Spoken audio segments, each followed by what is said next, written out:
এই দুই ব্যক্তির অপেক্ষা হৃদয় যাদের অল্প কঠোর, তারা মাতঙ্গিনীকে একবার দেখলে তাঁর কথা ভুলতে পারত না। অলক্ষিতভাবে মাতঙ্গিনী দরজা পর্যন্ত গিয়ে সন্তর্পণে দরজা খুলে বাইরে বেরিয়ে গিয়েছে। শব্দ যদি কিছু হয়েও থাকে, যুদ্ধরত দুই মহাবীরের আস্ফালনে তা কারোর শ্রুতিগোচর হয়নি। সর্দার ব্যস্ত হয়ে বলল, ওকে ধরা চাই, নইলে ও আমাদের সর্বনাশ করবে। হ্যাঁ হ্যাঁ, তাই চলো চলো চলো, কিন্তু কিন্তু সাবধান, আমার স্ত্রীর গায়ে কেউ হাত তুলবে না। কিন্তু তাকে তোমরা ধরো, কিন্তু খুন করতে হলে আমিই করব। আমি যদি তা না করি, তোমরা আমাকে মেরে ফেলো। আর কেউ যেন ওকে না ছোঁয়। চলো চলো, আমি আগে আগে যাচ্ছি।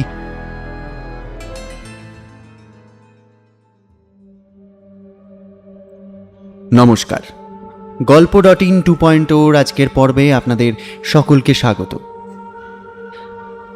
আমাদের আজকের গল্প বঙ্কিমচন্দ্র চট্টোপাধ্যায়ের লেখা রাজমোহনের স্ত্রী তৃতীয় পর্ব।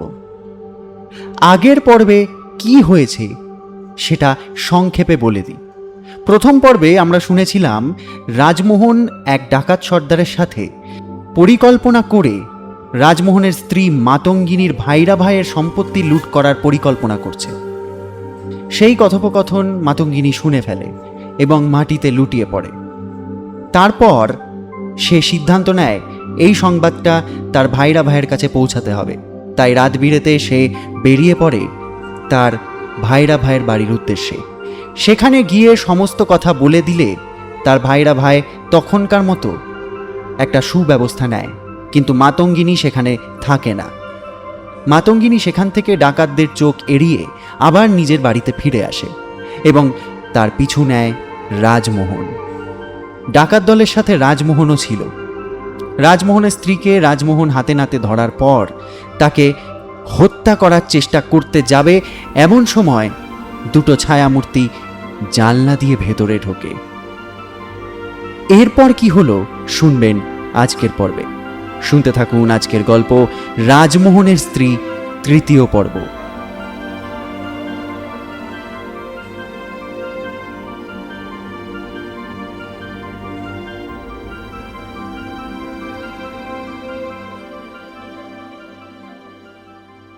আগন্তুকদের একজন বলল, আরে খোদা,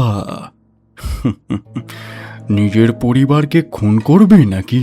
হ্যাঁ, সে নিজে যে সাধু উদ্দেশ্য নিয়ে আসেনি তা তার চেহারাতেই প্রকট হচ্ছিল। তার হাতের তরোয়ালখানাও একবার ঝলকে উঠল।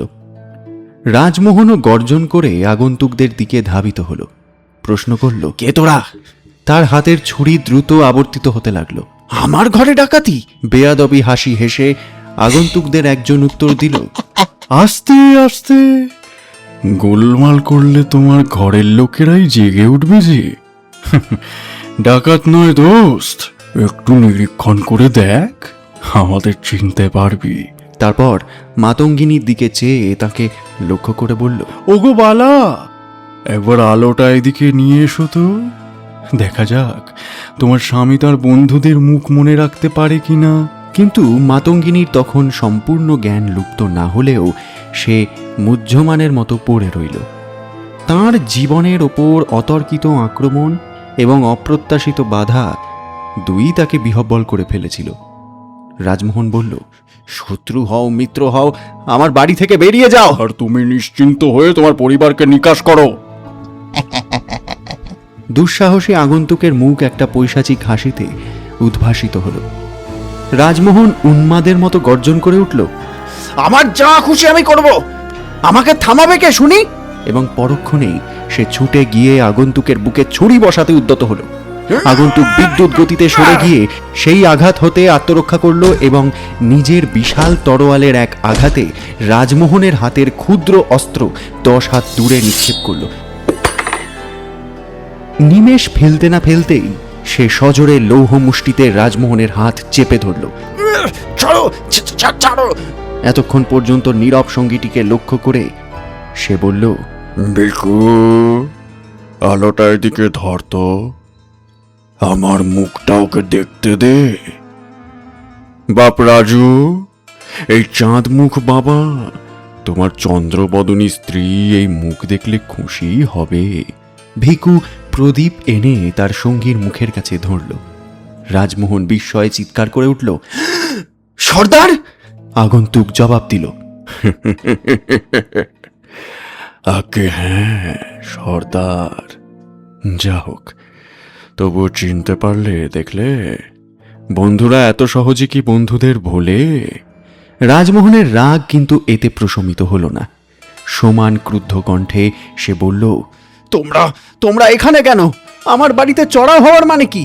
আগে বলো, তোমার বউকে খুন করতে হচ্ছিল কেন? সে খোঁজে তোমার কি প্রয়োজন? দেখো, ভালোই ভালোই বলছি, কেটে পড়ো। সর্দার ফর্দার আমি মানি না। না গেলে লাথি মেরে বার করব। বটে, হ্যাঁ? কুলুপ কাষ্ঠে তো পড়ে আছো, লাথি মারবে কি শুনি? হ্যাঁ, আমার পা এখনো স্বাধীন আছে। বজ্র নির্ঘোষে এই কথা বলে রাজমোহন তার প্রতিদ্বন্দ্বীকে এমন প্রচণ্ড পদাঘাত করল যে ডাকাত সর্দারের লোহার মতো দেহ কয়েক পা পিছিয়ে গেল এবং রাজমোহনের বন্ধ হাত দুটিও মুক্ত হল। রাজমোহন তার ছুরিখানার দিকে ধাবিত হচ্ছে দেখে সর্দার চিৎকার করে বলল, ভিকু, ওকে ধর, বেঁধে ফেল। হুকুম শেষ হতে না হতেই ভিকুর ভীম বাহু রাজমোহনকে ধরে ফেলে ভূপাতিত করল। সর্দার ধুলি লুণ্ঠিত রাজমোহনের বুকের উপর বাঘের মতো ক্ষিপ্র গতিতে ঝাঁপিয়ে পড়ল এবং সে যতক্ষণ তাকে এভাবে ধরে রাখল ততক্ষণ অন্যজন মাতঙ্গিনীর কাপড় টাঙাবার আঁড় বা বাঁশ হতে দড়ি খুলে শক্ত করে তার হাত দুটি বেঁধে ফেলল। সর্দার বলল, বিশ্বাসঘাতক, তোমার প্রাণ এখন আমার হাতে। তা হতেই পারে, তোমরা দুজন, আমি একা। কিন্তু আমি কি করেছি যে আমার সঙ্গেই এই ব্যবহার করছো? কি করেছো? বিশ্বাসঘাতকতা করেছো তুমি। তোমার ভাইরা ভাইকে বাঁচাবার জন্য তুমি কি তাকে আগে থাকতে সাবধান করনি? ধূর্ত প্রতারক কোথাকার! সর্দারের চোখ দুটি রাগে জ্বলতে লাগলো। তুমিই তো খবর পাঠিয়েছ। আমি আমি তাকে খবর দিয়েছি? আকাশ থেকে পড়লে দেখছি। হ্যাঁ, তুমি নাও তো কে? বোকামি হয়েছে আমারই। বিশ্বাস করেছিলাম তোমার ভাইরা ভাইয়ের বিরুদ্ধে আমাদের তুমি সাহায্য করবে। তুমিও কম শয়তান নও। আমাদের সামনে মাধবের নামে তুমি যেসব কথা বললে তাতেই তো তোমাকে বিশ্বাস করেছিলাম। সত্যি, আমি আমি সত্যি বলছি, কিন্তু কিন্তু কিন্তু আমি খবর দিইনি। সর্দারকে সে ভালো করেই চিনত। নিজের জীবন সম্বন্ধে তার যথেষ্ট আশঙ্কা হচ্ছিল। আরে বিশ্বাস করো, বিশ্বাস করো, আমি এ কাজ করিনি। মনে করে দেখো, আমি তোমাদের সঙ্গেই বাড়ি ছেড়ে গেলাম এবং ফিরে না আসা পর্যন্ত তোমাদের সঙ্গেই ছিলাম। আমি এক মুহূর্তের জন্য কি তোমাদের সঙ্গ আমি ছেড়েছি? থাক থাক, ঢের চালাকি হয়েছে। মেয়ের হাতের মোয়া পেয়েছো আর কি। এই দেওয়ালের পাশে আমার সঙ্গে কথা বলতে বলতে তোমার স্ত্রী ঠিক ঘুমোচ্ছে কিনা দেখবার জন্য একবার ঘরের ভেতরে আসোনি তুমি? তাকে সব বলে তার হাত দিয়েই খবর পাঠিয়েছ তুমি। আমরা বুঝি না? হ্যাঁ, বলো বলো যে এটাও মিথ্যে। সে খবর না দিলে আর কে খবর দিতে পারে শুনি? স্বীকার করছি সেই খবর দিয়েছে, কিন্তু কিন্তু আমার অজান্তে। আমি যখন ঘরে ঢুকেছিলাম তখন সে সত্যি ঘুমোচ্ছিল। যে কোনো দিব্যি করতে বলো, করতে রাজি আছি আমি। ঢের মিথ্যে বললে আর নয়। তোমাকে চিনতে আমার আর বাকি নেই। তোমার মতলব যদি খারাপ না হবে, মাধব ঘোষের বাড়ি থেকে হাঁক শোনার সঙ্গে সঙ্গেই তুমি পালিয়ে এলে কেন? হ্যাঁ, তোমার মতলব হাসিল হয়েছে তখন আর থেকে কি দরকার? শোনো বন্ধু, ঢের বয়স হলো আমার, এত সহজে আমাকে ঠকাতে পারবে না। মরতে প্রস্তুত হও এবার। রাজমোহনের নিঃশ্বাস নিতে কষ্ট হচ্ছিল। সর্দারের বিপুল বপুখানি তার বুকে চেপে বসেছিল এবং যথেষ্ট শক্ত হলেও আর অধিকক্ষণ সেই গুরুভার সহ্য করা তার পক্ষে অসম্ভব হয়ে উঠছিল। সে বলে উঠল, দোহাই তোমার, আমাকে ছেড়ে দাও। ইষ্টদেবের দিব্যি করে বলছি, এ কথা ঠিক নয়। মায়ের দিব্যি, আমি কিছুই জানি না। তোমার স্ত্রী বা এ কাজ করলো কেমন করে? সে তো ঘুমোচ্ছিল। এই প্রশ্ন করে দস্যু সর্দার রাজমোহনের বুক হতে নেমে বসল, কিন্তু হাত দুটি তার গলা হতে নামল না। প্রয়োজন হলে গলা চেপে ধরা কঠিন হবে না। সে হয়তো ঘুমের ভান করে পড়েছিল। হ্যাঁ হ্যাঁ হ্যাঁ হ্যাঁ, খুব বোকা পেয়েছো আমাকে। আমি চেয়েছিলাম ঘরের দেওয়ালের পাশ থেকে দূরে গিয়ে পরামর্শ করতে, তুমি বললে দেওয়াল ঘেঁষে দাঁড়াতে। কোনো কুমতলব না থাকলে তুমি তা বলবে কেন? তুমি মাধব ঘোষের কাছে আমাদের নামে লাগিয়েছ, কে জানে কালকে পুলিশের কাছে লাগাবে কিনা। মাধব তোমাকে নিশ্চয়ই বাঁচাবার চেষ্টা করবে, আর তুমি বেঁচে থাকলে আমাদের স্বস্তি নেই। খুব পালিয়ে এসেছ মনে হয়, নইলে এতক্ষণে সাবার হয়ে যেতে। আচ্ছা আচ্ছা, তোমরা এখন ঘরে ঢুকে কি দেখলে? মাধবের কাছে খবর দেওয়ার জন্য যাকে পাঠিয়েছিলাম বললে, আমি তাকেই তো খুন করতে যাচ্ছিলাম, তাই না? তোমরা তোমরা না এলে তো এতক্ষণ কোথায় থাকতো সে? সর্দার যেন একটু দ্বিধায় পড়ল। পরামর্শ চেয়ে তাঁর নির্বাক সঙ্গীর মুখের দিকে সে কিছুক্ষণ চেয়ে রইল। ভিকু বলল, হ্যাঁ সর্দার, ও ঠিকই বলছে। রাজমোহন তখন ভয়ে কাঁপছিল। সে বলল, আমাকে আমাকে যে কারণে তোমরা দোষী করছো, ঠিক সেই কারণেই আমি তাকে খুন করছিলাম। সর্দার লাফ দিয়ে দাঁড়িয়ে উঠে চিৎকার করতে লাগলো, মাগি গেল কোথায়? ওকেই খুন কর! সে রাজমোহনের স্ত্রীকে রাজমোহনের শানিত ছুরির নিচে যেখানে পড়ে থাকতে দেখেছিল সেখানে ছুটে গেল। এক স্থানে কতগুলো কাপড় গাঁদা করা ছিল, সেখানেও সে হাতড়াতে লাগলো। মৃদু প্রদীপের আলোয় স্পষ্ট কিছু দেখা যাচ্ছিল না। হতভাগী গেল কোথায়? ভেবেছে ফাঁকি দিয়ে পালাবে, সেটা হচ্ছে না। খুঁজে বার করবই তোমাকে আমি। রাজমোহনের কণ্ঠস্বর ততক্ষণে স্বাভাবিক হয়েছে। থামুন থামুন থামুন, আমি ছাড়া আর কেউ আমার স্ত্রীর অঙ্গ স্পর্শ করতে পারবে না। আমার বাঁধন খুলে দাও। সর্দার ঘরের চারিদিকে দাপাদাপি করে ফিরছিল। সে ভিকুর দিকে মুখ ফিরিয়ে বলল, ভিকু, দড়িটা খুলে দে, আমি চুলের মুঠি ধরে ওকে বের করছি। ভিকু তরোয়ালের আঘাতে রাজমোহনের হাতের বাঁধন কেটে দিল। সর্দার তার একটা কাপড়ের গাদায় হাত দিয়ে বললে, দূর, খালি কাপড়ে দেখছি। দাঁড়া মাগি, পালাবি কোথায়? ঘরমাক্ত কলেবরে বিছানার পাশে এসে সর্দার তার ওপর যথেষ্ট হাতুড়ি চালালো। কিন্তু কিন্তু মাতঙ্গিনী কোথায়? ভিকু, বাতিটা নিয়ে আয়, তক্তপোষের তলায় লুকোলো কিনা দেখি। ভিকু আলোটা বেশ করে উস্কে নিয়ে আসলো। রাজমোহনও পেছনে পেছনে আসলো। হামাগুড়ি দিয়ে তিনজনেই দেখল, কিন্তু কেউই সেখানে নেই।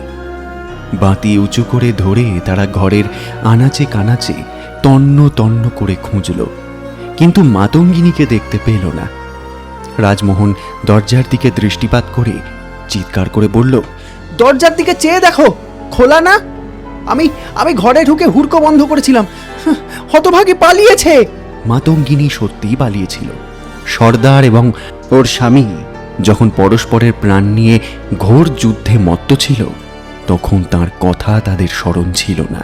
এই দুই ব্যক্তির অপেক্ষা হৃদয় যাদের অল্প কঠোর, তারা মাতঙ্গিনীকে একবার দেখলে তার কথা ভুলতে পারত না। অলক্ষিতভাবে মাতঙ্গিনী দরজা পর্যন্ত গিয়ে সন্তর্পণে দরজা খুলে বাইরে বেরিয়ে গিয়েছে। শব্দ যদি কিছু হয়েও থাকে, যুদ্ধরত দুই মহাবীরের আস্ফালনে তা কারোর শ্রুতিগোচর হয়নি। সর্দার ব্যস্ত হয়ে বলল, ওকে ধরা চাই, নইলে ও আমাদের সর্বনাশ করবে। হ্যাঁ হ্যাঁ, তাই চলো চলো চলো, কিন্তু কিন্তু সাবধান, আমার স্ত্রীর গায়ে কেউ হাত তুলবে না। কিন্তু তাকে তোমরা ধরো, কিন্তু খুন করতে হলে আমিই করব। আমি যদি তা না করি, তোমরা আমাকে মেরে ফেলো। আর কেউ যেন ওকে না ছোঁয়। চলো চলো, আমি আগে আগে যাচ্ছি। তিনজনেই দ্রুত বাইরে বেরিয়ে গেল। আকাশ তখনও মেঘাচ্ছন্ন ছিল, টিপটিপ করে বৃষ্টিও পড়ছিল। সেই পলায়নরত সুন্দরীর অনুসন্ধান করা হলো। এদিকে প্রভাত হতে বিলম্ব ছিল না, সময় অত্যন্ত কম। প্রথমেই রাজমোহন কনকের বাড়ি গিয়ে উঁকি মেরে দেখবে ঠিক করল। সর্দার এবং সে পা টিপে টিপে কনকের কুটির পর্যন্ত গেল। তারপর দাওয়ায় উঠে ঝাঁপ তুলে ভেতরে চেয়ে দেখলে আলোকের অভাব সত্ত্বেও স্পষ্টই বোঝা যাচ্ছিল মা ও মেয়ে ঘুমোচ্ছে। আশেপাশের ঝোপঝাড়ে খোঁজা হলো, কিন্তু কোনো সন্ধান মিলল না। মেঘাচ্ছন্ন সিক্ত প্রত্যুষের চেয়ে রৌদ্রময় রক্তাভ প্রভাতের সূচনা দেখা গেল। দস্যুরা আর বেশিক্ষণ বাইরে থাকা যুক্তিসঙ্গত বিবেচনা করল না। তারা রাতে কোথায় মিলিত হবে তা স্থির করে নিয়ে পরস্পর পৃথক হল। সর্দার একথা জানাতে ভুলল না যে রাজমোহন যদি অনুপস্থিত হয় তাহলে বাক্যটি সমাপ্ত না করে সে একটি কুৎসিত শপথ উচ্চারণ করল। সজল বাড়িধারায় সিক্ত প্রভাত এক নতুন প্রাণচঞ্চল নবীনতায় ঝলমল করে উঠল। ভাসমান মেঘপুঞ্জকে পেছনে ফেলে তরুণ তপন ক্রমশ ঊর্ধ্বগামী হতে লাগলেন। নীলোজ্জ্বল অনন্ত আকাশ প্রান্তে গতিশীল সূর্য, গৃহচূড়া এবং বৃক্ষচূড়া, নারকেল এবং খেজুরের শাখা, আম ও বাবলা গাছগুলো যেন অপরূপ আলোক বন্যায় স্নান করে হাসতে লাগল। বৃক্ষলতার পাতায় পাতায় পতনোন্মুখ জলবিন্দু প্রভাত সূর্যের তির্যক রশ্মিস্পর্শে লক্ষ লক্ষ মুক্তাবিন্দুর মতো শোভা পেতে লাগল। বৃক্ষকুঞ্জের ঘন সন্নিবিষ্ট শাখার অবকাশ পথ দিয়ে মুক্ত রশ্মি নিচের আর্দ্র তৃণভূমির ওপর ঘন দৃষ্টি নিক্ষেপ করল। সদ্য জাগ্রত এবং আনন্দিত পক্ষীকুল তাদের সমগ্র কণ্ঠের কোলাহলে বনভূমি মুখর করে তুলল। শুধু থেকে থেকে পাপিয়ার সুরমিষ্টি কুহধ্বনি স্পন্দমান বাতাসে ভেসে আসতে লাগল। গতরাতে মাতঙ্গিনী যে পুকুরের পাড়ে ক্ষণিকের জন্য বিপন্ন হয়ে আবার বিপন্নমুক্ত হয়েছিল, এখন সেখানেই একবার নজর দেওয়া যাক। সূর্যদেব আকাশমার্গে এক প্রহরের পথ অতিক্রম করেছেন। একটি অতি প্রাচীন তেঁতুল গাছের নিচে লতাগুলোর আড়ালে মাতঙ্গিনী ভিজে ঘাসের ওপর বসেছিল। তার বস্ত্র সিক্ত কর্দমাক্ত। বৃষ্টি বিধৌত কুঞ্চিত কেশদাম আলুলায়িত হয়ে গুচ্ছে গুচ্ছে তাঁর স্কন্ধ দেশ এবং বাহু দুটি ছেয়ে ফেলেছে। সে মস্তক ঈষৎ আনত করে ঘন মেঘের মতো কালো কেশ সূর্য কিরণে শুকিয়ে নিচ্ছিল। পাশেই যৌবন পরিপুষ্ট পূর্ণাঙ্গী কনকের দেহ সজল চন্দনে চর্চিত হয়ে মসৃণ দেখাচ্ছিল। তার কাঁধে ময়লা একটা গামছা, সুবৃহৎ কলসিটি পাশে খালি পড়েছিল। ঋণিঝিনি প্রয়োগে যে দাঁতগুলো ছিল তাই বলে দিচ্ছিল যে প্রাতকৃত্য সম্পাদনে কনক ঘরের বাইরে এসেছে বটে, কিন্তু এখনও তা বাকি আছে।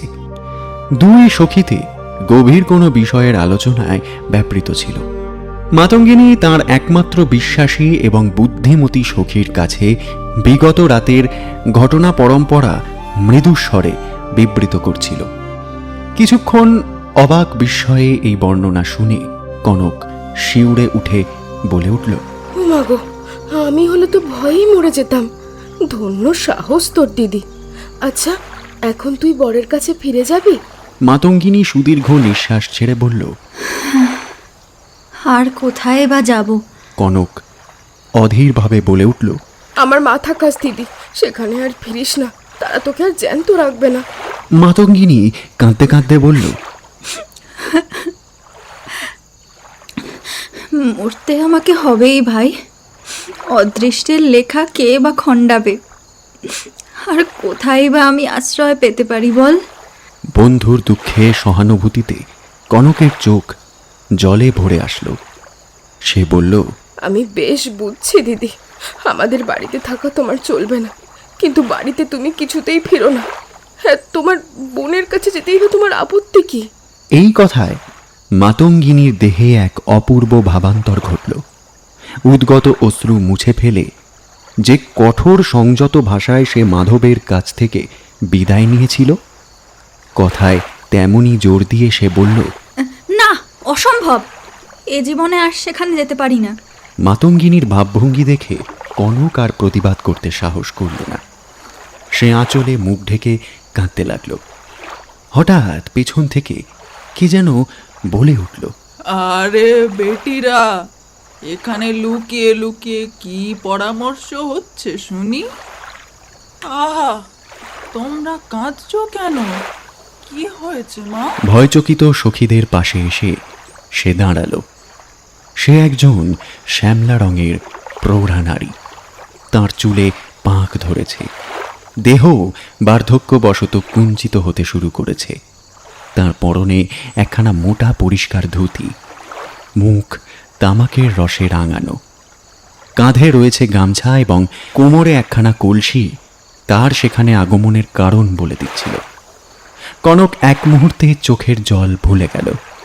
সুখীর মা অত্যন্ত প্রসন্নভাবে উত্তর দিল, উঠতে আজ বড্ড দেরি হয়ে গেছে মা। ভাবলাম যাই, ঘরের কাজে হাত দেওয়ার আগে ঝপঝপ করে একটা ডুব দিয়ে আসি। কিন্তু বাছা, তোমাদের কি হয়েছে বলো তো? দুজনেই কাঁদছিস কেন? কনকের চোখ দুটি আবার অশ্রু সজল হয়ে উঠল। সে বলল, আর বলো না সুখীর মা, এই হতভাগের দুঃখের কথা তোমাকে আর কি বলবো। মাতঙ্গিনী নীরব অর্থপূর্ণ দৃষ্টি পাঠিয়ে কনককে সাবধান করে দিল। সেই দৃষ্টি যেন বলল, আমার দুঃখের কথা যাকে তাকে বলবার নয়, কিচ্ছু প্রকাশ করো না। কনকও তেমনি অর্থপূর্ণ দৃষ্টিতে জবাব দিল। ভয় নেই, তোমার গোপন কথা ব্যক্ত হবে না। কনক আগন্তুককে লক্ষ্য করে বলল, ওর দুঃখের কথা আর বলো না গো। হতভাগিনীকে ওর স্বামী ঘর থেকে বের করে দিয়েছে। এখন যে ও কোথায় গিয়ে আশ্রয় নেবে তাই ভেবেই কুল কিনারা পাচ্ছে না। আরে না, এতেই কান্না। স্বামী স্ত্রীতে সকালে ঝগড়া করে, সন্ধ্যায় আবার তাদের মিল হয়, এ তো সবাই জানে। এখন তার রাগ আছে, রাগ পড়লেই সে নিজে এসে তোমাকে ঘরে নিয়ে যাবে। ইস মা, এর জন্য কান্না কেন? জানিস কনক, আমার জামাই যখন শ্বশুর বাড়ি করতে আসে, এমন একটা রাত যায় না যখন আমার মেয়ের সঙ্গে সে ঝগড়া করে না। কিন্তু তাতে কি, তাই বলে আমার মেয়েকে সে কোনো স্বামীর চাইতে কম ভালোবাসে না। এই গেল বুধবারের কথাই ধরো না, জামাই তো এলো একটা সোনার নথ নিয়ে। এমন নথ তোমাকে কি বলবো কনক। কনক কিন্তু সুখীর মায়ের জামাইয়ের মিষ্টি স্বভাবের পরিচয় সম্পূর্ণ করতে দিল না। সে মাঝখানেই বলে উঠল, যা বললেন ঠিক সুখীর মা, কিন্তু এটা আলাদা ব্যাপার। রাজুদা আরেকটা মেয়েকে বিয়ে করতে চায়। সেই যে জয়নগর থেকে সম্বন্ধ এসেছিল, সেই মেয়ে। এখন বুঝতেই পারছি একে বারবার এভাবে যন্ত্রণা সে দিল কেন। এ আর স্বামীর ঘর করতে যাবে না সুখীর মা। আর এভাবে কারোর যাওয়া উচিতও নয়। সেখানে গেলে অপমান আর লাঞ্ছনা ছাড়া আর কী বা জুটবে? এর জন্যে ফিরে যাবে ও। আর এদিকে কোথায় যে যাবে তারও তো ঠিক নেই। হতভাগীর বাপের বাড়ি কাছে হলেও বা কথা ছিল, তারা তো আর মেনে নিতে পারতো না। সহৃদয় বৃদ্ধা বললেন, ওরা কপালই বটে। তুই ঠিকই বলেছিস কনক, এমন হলে কিছুতেই আর ওর ফিরে যাওয়া উচিত নয়।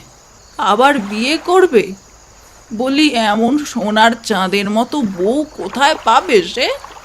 আর একটা কাঁচা মেয়েকে ঘরে আনলেই সে কি ঘর গৃহস্থলী সামলাতে পারবে? হ্যাঁ, না না, তুমি ঘরে ফিরো না, বরং তোমার বোনের ঘরে ফিরে গিয়ে দেখো ও কি করে। তাই কি হবার জো আছে সুখীর মা? বোনের ঘরে যাওয়ারও তো মুখ ওর নেই। মাতঙ্গিনী লজ্জায় এবং ঘৃণায় অধবদন হয়ে রইল। কনক বলে উঠল, মথুরবাবু তাদের বাড়িতে গেলে শ্রাদ্ধের সময় রাজুদাকে নিমন্ত্রণ করেনি বলে ও ওর বোনের সঙ্গে কি কম ঝগড়াটা করেছে? আমাদের বাড়িতেই তোকে রাখতে পারতাম। কিন্তু জানোই তো সুখীর মা, আমরা কত গরিব। ওকে যে নিয়ে যাব, ও তো উপোস করে মরবে। এ কি ভালো নাকি? সুখীর মা কপালে করাঘাত করে বলল, মরণ! কি বোকা মেয়ে তুমি বাচ্চা! অমন স্বামীর জন্য বোনের সঙ্গে ঝগড়া করা। ও তো আমার জামাই, আমি কি শুধু তাকেই কথা শোনাতাম? তার মা বাবারও কি রেহাই থাকতো নাকি?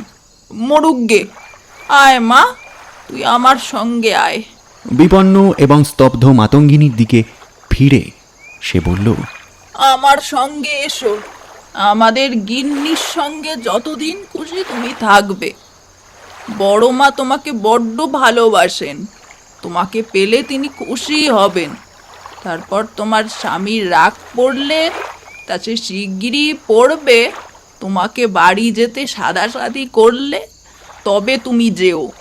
দেখো যেন হুট করে আবার তার কথায় ভুলে যেও না। লোকের মুখে চোখের জল হয়ে দাঁতের খড় কেটে সে তোমাকে নিয়ে যাবে, তবেই তুমি যাবে। কনকের আনন্দ আর ধরে না। উল্লসিত হয়ে সে বলে উঠল, হ্যাঁ হ্যাঁ, ঠিক বলেছেন সুকির মা, ও তোমার সঙ্গে এখন যাক। কি বলিস দিদি, সুকির মায়ের সঙ্গে যাওয়াটাই কি সবচাইতে ভালো হবে না? আমি জানি বড় মা তোকে খুব ভালোবাসেন, তুই গেলে তিনি খুব খুশি হবেন। কি রে, চুপ করে আছিস কেন? কথা বল। মাতঙ্গিনী যেন বিরক্ত হয়ে ভ্রু কুঞ্চিত করেছিল, কিন্তু মুখরা কনক সেদিকে লক্ষ্য না করেই বলতে লাগলো, হ্যাঁ হ্যাঁ, ও যাবে যাবে, তুমি যাও সুকির মা, স্নানটা সেরে এসো, তোমার সঙ্গে এখনই ও যাক। যাও, দেরি করো না। সুকির মা আর বিলম্ব না করে স্নান করতে গেল। মাতঙ্গিনী বলল, এত আমার কপালে ছিল কনক? কনক উত্তেজিত হয়ে জোরের সঙ্গে বলল, না বলো না দিদি, এতে মত না দিলে তুই আমার রক্ত খাবি। এখন যাও, সন্ধেবেলা আমি তোমার সঙ্গে দেখা করব, আর কথা বলো না। কনক আর উত্তরের প্রতীক্ষা না করে তাড়াতাড়ি তার কলসি তুলে নিল এবং দ্রুত পদে জলের পাড়ে গিয়ে সুকির মায়ের সঙ্গে স্নান করতে লাগল। মথুর ঘোষের বাসভবন পল্লীগ্রামের সমৃদ্ধির সহিত রুচিহীনতার অভাবের একটি চমৎকার দৃষ্টান্ত। বহুদূর বিস্তৃত ধানের ক্ষেতের ওপর থেকে বৃক্ষ শাখাপত্রের অবকাশ পথ দিয়ে বাড়িটির ছাদের কার্নিশ এবং কালো প্রাচীন দেওয়াল নজরে পড়ে। কাছে আসলে দেখা যায় যে স্থানে স্থানে প্রাচীন আস্তরণের সম্ভ্রান্ত বনেদি জরাজীর্ণ পুরনো ইটের ভিত্তি ত্যাগ করে খসে পড়বার উপক্রম করছে। কোথাও বা একটা কদর্য রং ওঠা জানলার পাল্লা একটি কবজা মাত্র আশ্রয় করে ঝুলতে ঝুলতে গত বছর হারিয়ে যাওয়া সঙ্গী অন্য পাল্লাটির বিরহে কাতরতা প্রকাশ করছে। কোনো কোনো জানলায় কবজা বা পাল্লার চিহ্ন মাত্র নেই, কিন্তু জাতীয় পাটের পর্দা তাদের স্থান অধিকার করে বসে আছে। সেই সুবৃহৎ অট্টালিকার বহির্ভাগের সামান্য অংশেই আস্তরণের প্রলেপ পড়েছিল। আস্তরণ শোভিত অপেক্ষাকৃত ভাগ্যবান অংশ মথুর ঘোষ স্বয়ং না হন, তারই মতো কোনো মহিমান্বিত কেউ যে অধিকার করেছিলেন তাতে সন্দেহ নেই।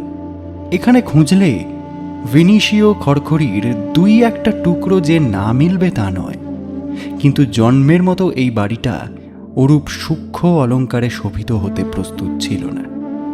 এই অট্টালিকার বহির্ভাগের অধিকাংশেই আস্তরণের ছোঁয়া লাগেনি।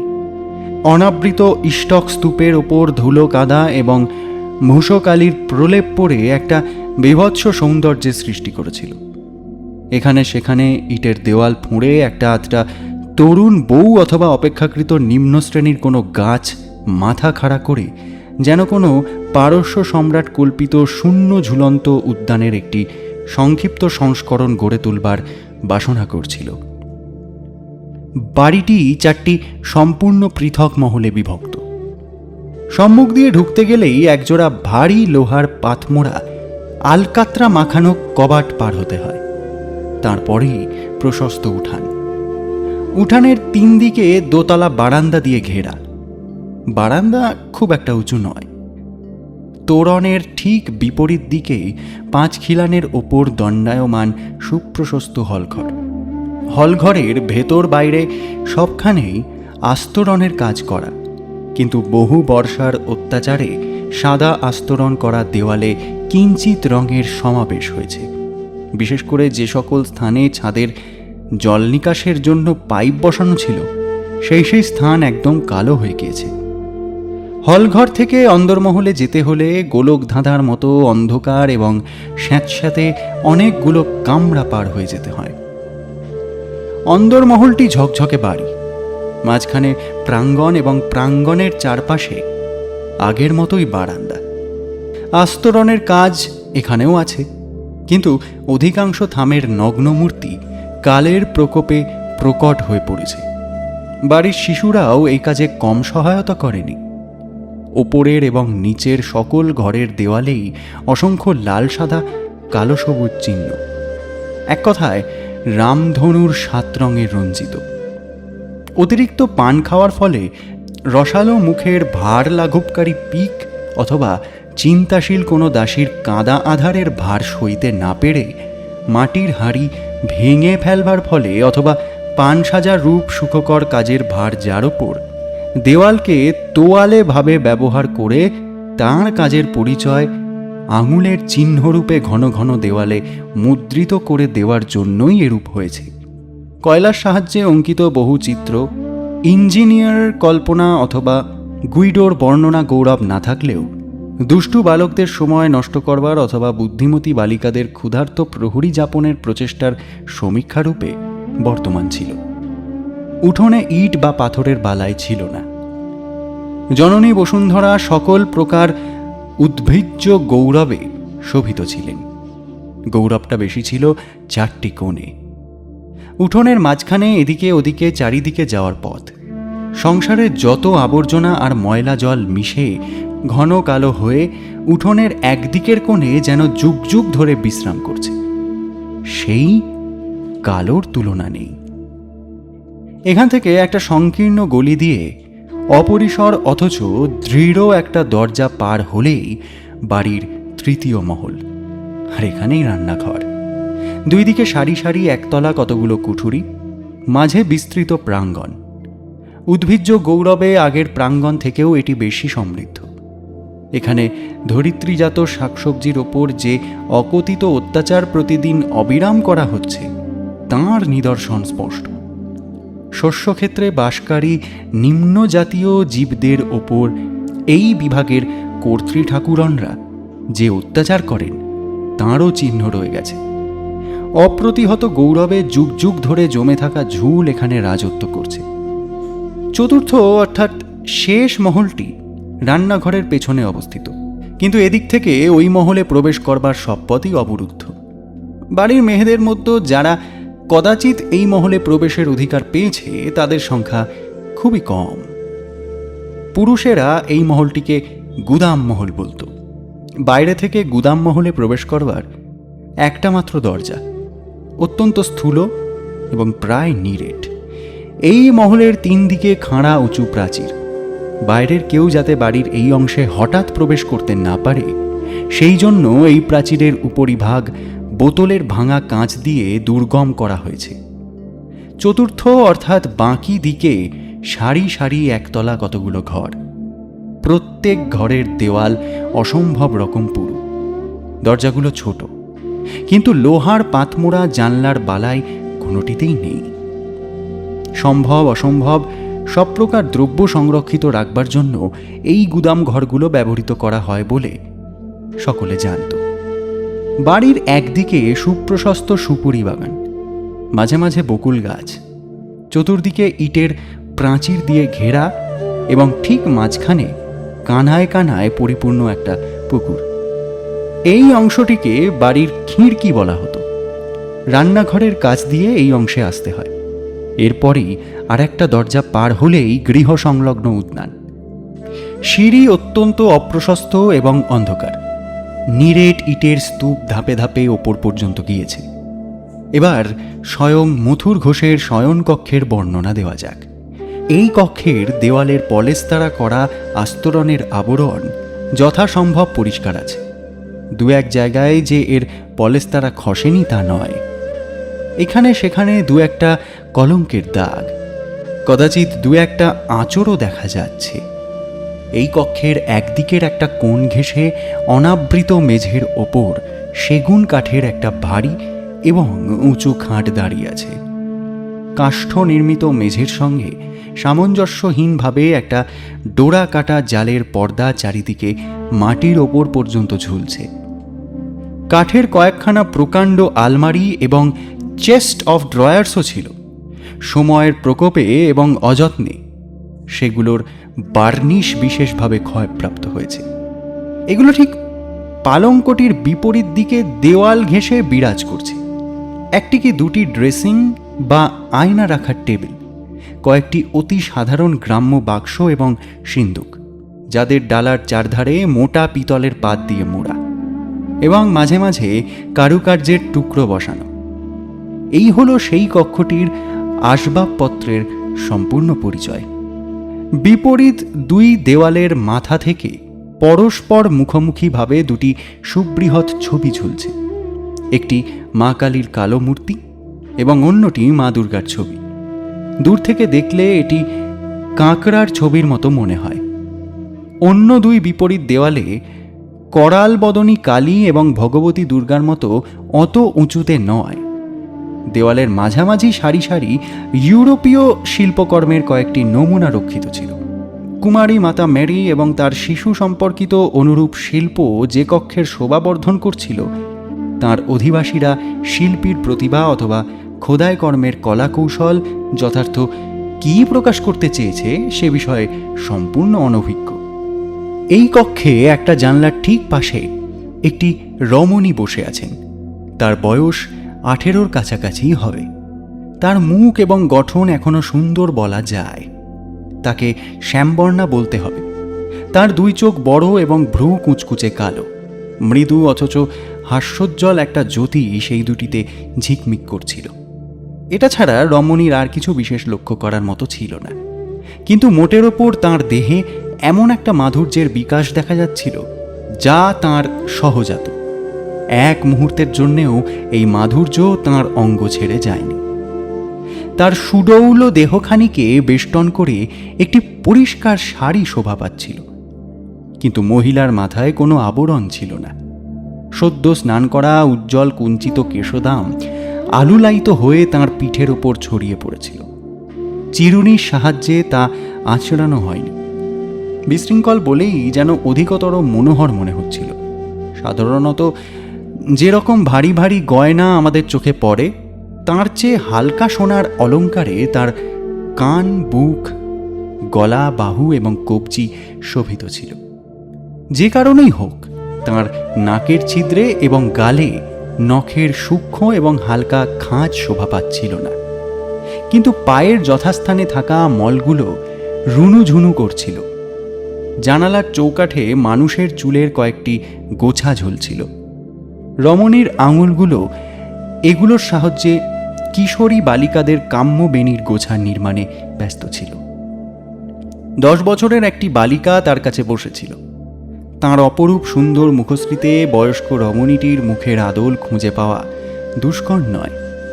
বালিকা যেভাবে ব্যাকুলভাবে তার মায়ের শিল্প নির্মাণ কাজ দেখছিল, তাতে মনে হয় যে তারই উন্নত কেশপাশকে বন্ধন দশায় দেখবার জন্যই তার মাতার এই মধুর পরিশ্রম। এদের নিকট থেকে একটু দূরে বিনম্রভাবে আরেকটি স্ত্রীলোক বসেছিল। তাকে দেখে মনে হচ্ছিল তার চিত্ত অশান্ত হয়েছে, মনে কোনো গভীর দুঃখ বাসা বেঁধেছে। এই রমণী কে তা বলে দেওয়ার অপেক্ষা রাখে না। সুখীর মা। শাশুড়ি জগতে তাঁর স্থান যে কত উচ্চে তা তার নিজের ভাষাতেই সবাই পরিচয় পেয়েছেন। সুখীর মা তাঁর কথা রেখেছে। সে দ্বিধাগ্রস্ত মাতঙ্গিনীকে তার গিন্নি ঠাকুরন অর্থাৎ মথুর ঘোষের প্রথম পত্নীর কাছে হাজির করে দিয়েছে। তিনি তাঁরই জন্য বেনির গোছা প্রস্তুত করছিলেন। মথুরের গৃহিণী এবং মাতঙ্গিনীতে অত্যন্ত নিচু স্বরে কথাবার্তা হচ্ছিল। সুখীর মা অদূরে বসে আপন মনে বকর বকর করে যাচ্ছিলেন। উভয়ের কাউকেই সে বাধা দিচ্ছিল না।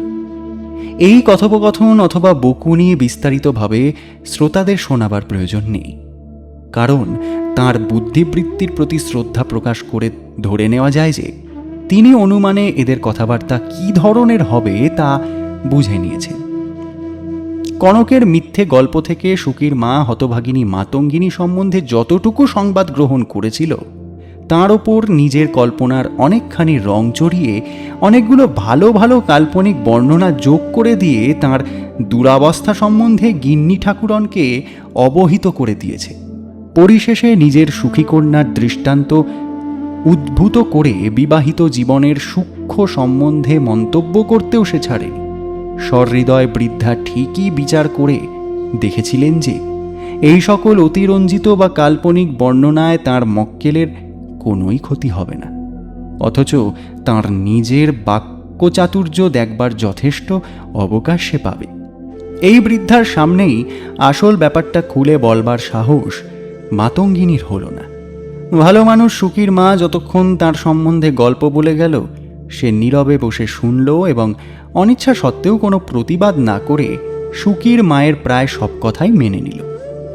মনে মনে সে এটা স্থির করে নিল যে যদি প্রয়োজন হয়, যদি তাকে অধিক দিন ধরে এই নবপরিচিতার দয়ার আশ্রয়ে থাকতে হয়, তবে ভবিষ্যতে কোনো সময় তাকে সব কথা খুলে বলতেই হবে। অবশ্য তাঁর স্বামী যে হীনতার মধ্যে ডুবেছে, যতদূর সম্ভব সেই সংবাদ গোপন করেই চলতে হবে। মধুরের স্ত্রী যথেষ্ট আন্তরিকতার সঙ্গে তাকে গ্রহণ করলেন। তার হৃদয়ের স্বতঃস্ফূর্ত উদারতা শুধুমাত্র শুষ্ক ভদ্রতা নয়, মাতঙ্গিনীর নিকট এটা স্পষ্ট করে দিল যে তিনি তাকে শুধু আশ্রয় দিচ্ছেন না, আমন্ত্রণ জানিয়ে কাছে রাখছেন। অবশ্য মাতঙ্গিনী এই বাড়ির একজন হয়ে যাওয়ার আগে তার একটি কাজ করতে হবে। মথুরবাবুর অনুমতি এ বিষয়ে আবশ্যক। স্বামীর কাছে এই অনুমতি প্রার্থনা করবার অভিপ্রায়ে একবার এক নিভৃতে তাকে ভেতরে আসবার অনুরোধ জানাবার জন্য সুখীর মাকে সদরে পাঠালেন।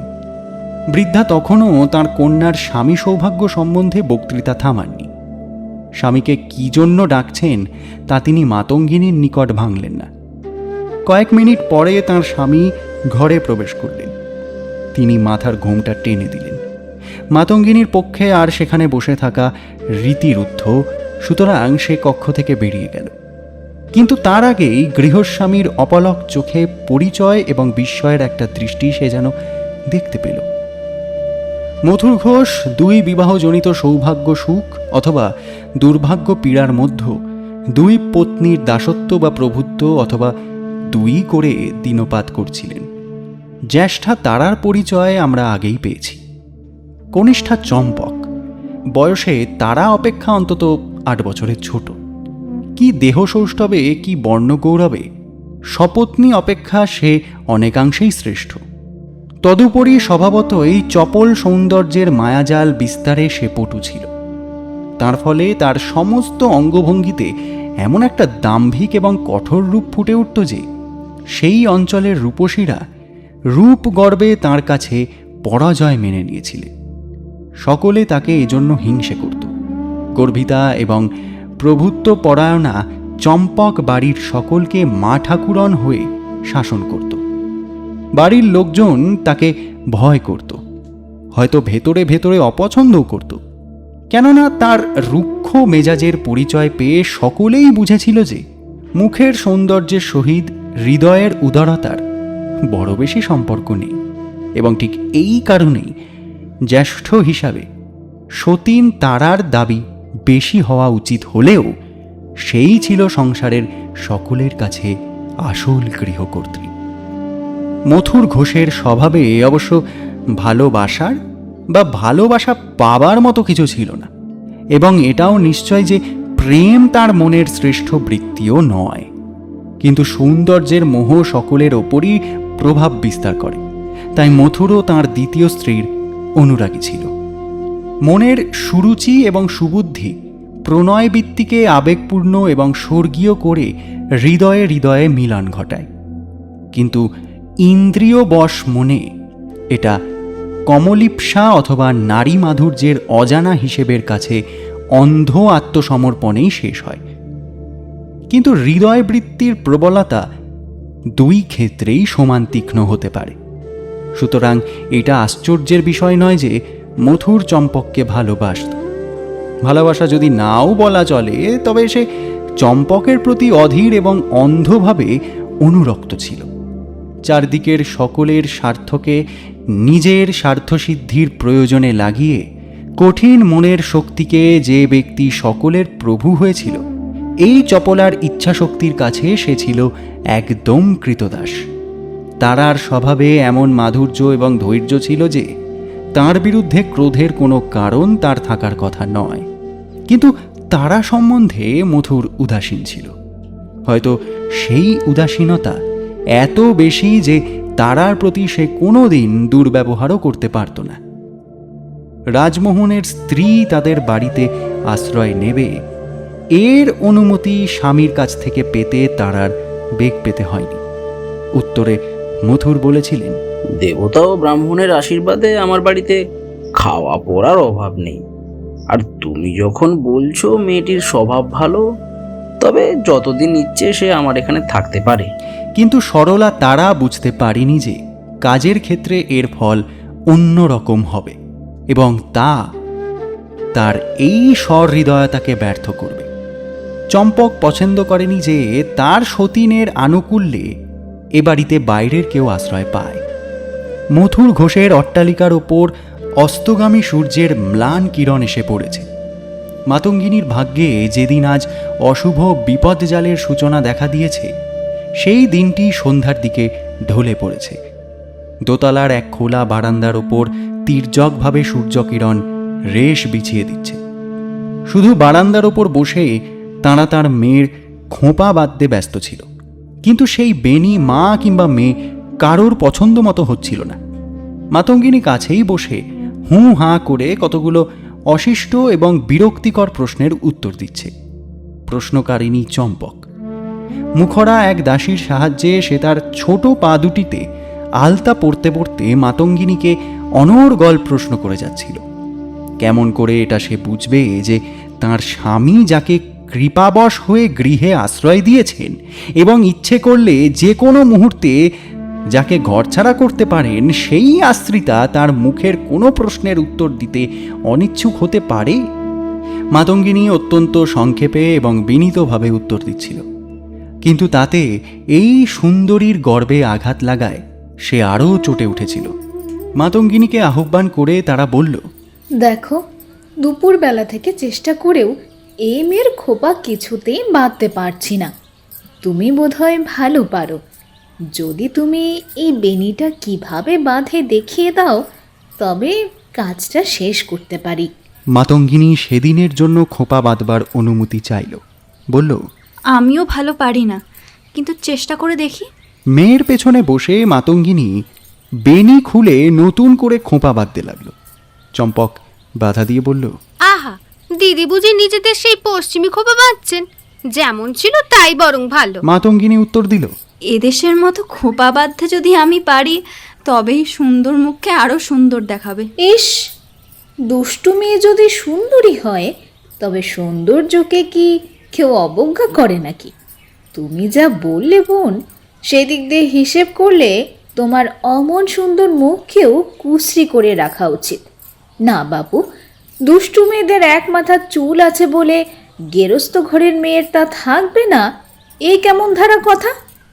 যেমন করে খুশি তুমি খোপা বাঁধো দিদি। মাতঙ্গিনীর উদ্দেশ্যে সে কথাগুলো বলল। চম্পক উত্তর দিল না বটে, কিন্তু তার মুখ যেরকম অন্ধকার হয়ে উঠল, তাতে পরিষ্কার বোঝা গেল যে তারার মুখে তাঁর প্রশংসাও সে নিজের খেয়ালে যে বাধা পেয়েছে, তাঁর জ্বালা ভুলতে পারেনি। কিন্তু এই সময়ে নিচের সিঁড়িতে ভারী পায়ের শব্দ শোনা গেল এবং মথুর ঘোষ বারান্দায় এসে দাঁড়াল। চম্পক চিবুক অবধি ঘোমটা টেনে দ্রুত পদে নিজের ঘরে চলে গেল। দৌড়াতে গিয়ে তার পায়ের মল বেজে উঠল। তারাও অবশ্য মাথায় ঘোমটা টানল, কিন্তু ততটা নয়, এবং যাওয়ার জন্য আস্তে উঠে বসল। মাতঙ্গিনী গা ঢাকা দিয়ে একপাশে দাঁড়িয়ে রইল। মথুর ঘোষ দাঁড়িয়ে মেয়ের সঙ্গে দু একটা কথা বলল। দরজার আড়াল থেকে চম্পক তাকে লুকিয়ে লক্ষ্য করছিল। সে সন্দিগ্ধ প্রকৃতির, সুতরাং তার নজর এড়ল না যে মেয়ের সঙ্গে কথা বলতে বলতে নবাগতার বস্ত্রাবিত মূর্তির দিকেও স্বামীর সতৃষ্ণ দৃষ্টি মাঝে মাঝে পড়ছে। মথুর ঘোষ দ্বিতীয় পক্ষের স্ত্রীর কক্ষের অভিমুখে চলে গেল। মেয়েরা আবার নিজেদের কাজে এসে বসল। শুধু চম্পক বাদ রইল। তার স্বামী গিয়ে তাকে ঘরেই পেল। চম্পকের মুখের কিয়দাংশ ঘোমটায় ঢাকা ছিল। স্বামীর দিকে পিঠ ফিরিয়ে সে দারুচিনি, এলাচ, লবঙ্গ, জায়ফলের ছোট ছোট কৌটা মেঝের ওপরেই ছড়িয়ে চলেছিল। কিছুক্ষণ চুপ করে থেকে মথুর বলল, আবার কি হলো? ঝড়ের পূর্ব লক্ষণ বলে যেন মনে হচ্ছে। চম্পক উত্তর না দিয়ে কৌটোর পর কৌটো মেঝের উপর সাজিয়ে চলল। মথুর বলল, বুঝলাম, এখন বলো তো আমার কোন অপরাধের এই দণ্ড? কিন্তু তবুও চম্পক উত্তর দিল না, যেন যা খুঁজছিল তা পেয়েছে এই ভাব দেখিয়ে। সে এবার কৌটোগুলো গুছিয়ে বাক্সে তুলে চাবি বন্ধ করে উঠে গিয়ে ঘর থেকে বার হওয়ার জন্য দরজার দিকে গেল। মধুর তাঁর হাত ধরে সেদিকে যেতে না দিয়ে বলল, তা হবে না প্রেয়সী, এই কুশ্রী ঘোমটারই বা এখানে কি প্রয়োজন? বলে সে তার মাথার ঘুমটা খসিয়ে দিল। চম্পক তার দিকে অত্যন্ত বিরক্ত ভরা দৃষ্টিপাত করে বলল, কেন তাকে তার কাজে বাধা দেওয়া হচ্ছে? উত্তরে মথুর বলল, বলোই না আমি কি করেছি যে আমার প্রতি এই বিরূপ দৃষ্টি? আমাকে ছাড়ো, যেতে দাও। যেতে ইচ্ছে থাকলেও সে অবশ্য অনায়াসেই যেতে পারত, কেননা তাঁর স্বামী অত্যন্ত সোহাগে সন্তর্পণে তার হাত ধরেছিল। সে হাত ছাড়াতে কাকুতির প্রয়োজন ছিল না। ছাড়ো, আমার কাজ আছে। কবলমুখীর বুঝি কাজ আছে? কি সেই কাজ? রুক্ষ দৃষ্টি দিয়ে সে উত্তর দিল, আমাকে পান সাজতে হবে। এখানেই সাজো? আমাকেও দুই একটি পান দিতে হবে। ছাড়ো না, যেতে দাও। কেন, কি হয়েছে? কি অপরাধ করেছি তা বলো, এখনই তার প্রায়শ্চিত্ত করছি। আদর করাতে সে তেমনই করে উত্তর দিল, আমার কাছে অপরাধ? আমার কাছে আবার তুমি কি অপরাধ করবে? আমি এমন কে যে তোমার অপরাধ নিতে পারি? না, তোমার যা খুশি তাই করতে পারো, কে তোমার অপরাধ নেবে? আমি আবার একটা লোক? সাবাস, এই যে ভয়াবহ রাগ দেখছি। এখন বলো তো প্রাণেশ্বরী, আমাকে কি দুঃসাধ্য কাজ করতে হবে? আমি তো এখনই যাও, করছি। যে বউকে ভালোবাসো তার কাছে যাও, সেই বলবে তোমাকে কি অকাজ করতে হবে, তাই করো। আমি বেচারি লোক, তোমার বাড়িতে থাকা ছাড়া তোমার ওই ঐশ্বর্যে আর কি ভাগ বসিয়েছি?